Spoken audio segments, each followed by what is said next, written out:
যেই মুরব্বী, যেই মা, যেই বোন ইবাদত করে স্বাদ পেতে চায়, মনের শান্তি পেতে চায়, প্রথম কাজ গুনাহের জীবন থেকে একদম বের হয়ে আসে। কোরআনে আল্লাহ তাআলা বলেছেন, ওয়ালা তাকরাবুল ফাওয়াহিশ, গুনাহের কাজ করো না, ব্যাপারটা এরকম নয়, বরং গুনাহের কাজ হতে পারে এর আশেপাশেও যেও না। আল্লাহু আকবার।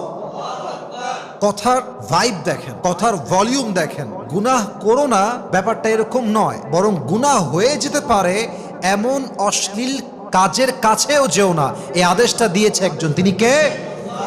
এর কারণ কি জানেন যুবক ভাইয়ারা? কারণটা হচ্ছে যে গুনাহ এমন একটা জিনিস যেটা আপনার নফসে দাগ ফেলে দেয়, কলিজায় দাগ টেনে দেয়। আপনার রূহ, আপনার কলব গুনাহ করতে করতে কলুষিত হয়ে যায়। হাদিসে আসছে, যখন একজন যুবক গুনাহ করে, যখন একজন মানুষ গুনাহ করে, তার হৃদয়ে একটা স্পট পড়ে, একটা দাগ পড়ে। আবার সে